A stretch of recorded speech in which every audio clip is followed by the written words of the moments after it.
Hey everybody, Hello, everybody. here we go with 25 things that we've learned in the last 25 years of marriage. This is number 15. Been doing this 15 weeks. 15 weeks. And this week, what we're going to talk about is know when to be quiet. So, kind of the converse, the other side of what we talked about last week about communication. This time it's know when to be quiet.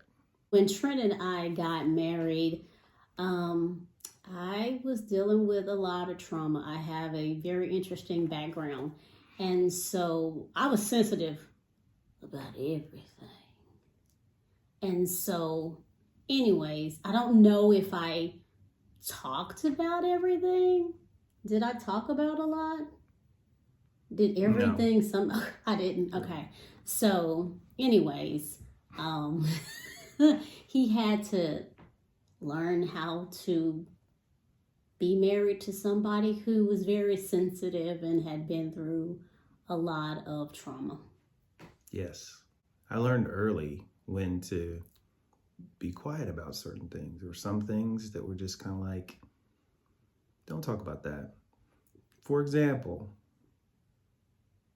if somebody looks good on TV or in movies, a woman, don't make comments about that.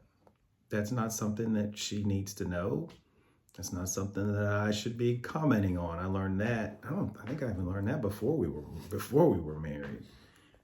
Don't comment on Halle Berry. Don't talk about any celebrity and how they look.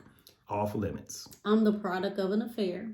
And so that's why comments like that would be a no-go. I find it to be disrespectful. And for other people that don't have a background like that, then maybe that's fine for you. But for me, that does not work. I mean, you think it in your head, but I don't want to hear it. Mm-hmm. Learn that there are some nicknames that are not going to work for her. Learn just the other day we had a conversation about why can't I call you my old lady? Yeah, that would be a problem. I grew up with old ladies. And yeah, old ladies were not married to the man. It was just, she's my old lady. No. So yeah, I have standards. I'm not gonna be your old lady. Don't call her your Even old, when I get old, don't call me old lady. don't call her your old lady. Not doing that. I think the other things that I've learned in terms of communicating or not when not to communicate is when you're getting to a point where it's starting to get a little bit frictional.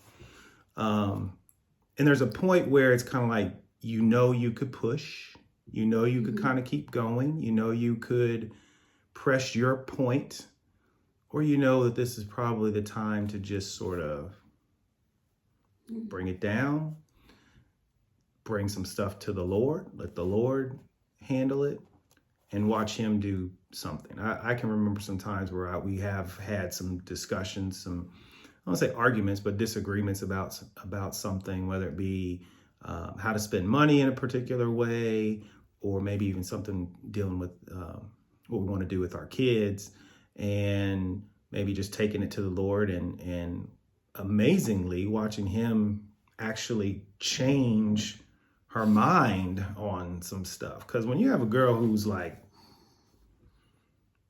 a girl, remember I talked about a girl? That's a girl. Sometimes you need the Lord's help changing that mind. And, it helps that she is submitted to the Lord so that she can actually hear his voice. And there's been many times early on where it was like we disagreed and she came back and was like, let's just do it. Let's go. We'll do it. And then now, it's a lot easier because she's seen the results and she has more trust. She has more confidence. And it's not as big of a fear that, maybe this person's going to hurt her, or maybe I'm going to make a decision that's not going to be in her best interest, etc. So. Okay, the scripture for today is Proverbs 17:27. The one who has knowledge uses words with restraint, and whoever has understanding is even tempered. So there you go. We talked about knowing how to communicate last week. Now we're talking about the other side of the fence, which is knowing when to be quiet. And so watching your words, making sure that you know when to speak, know when to keep your tongue is a very, very important thing if you want to get to 25 years and beyond. All right, so the challenge for this week is to ask yourself, What? do you know when to be quiet? Well, maybe ask God, God, do I know when to be quiet? Do I keep pushing when I should be kind of backing off and making sure that I am listening to you? So that's the challenge for this week. Ask God, am I pushing when I should be backing off? And ask him to give you discernment to know when that point, you've reached that line and it's time to back off. If you're one who gets there, when is it time to back off? Give me the wisdom to know, okay, stop, let it go, bring it down, and maybe talk about this another time.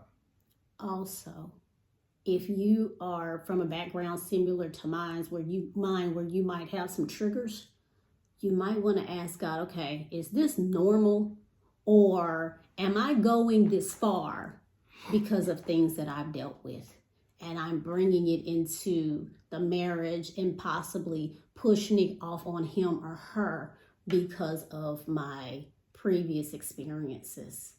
So God may need to remind you that this is what happened and this is why you're having a problem with this.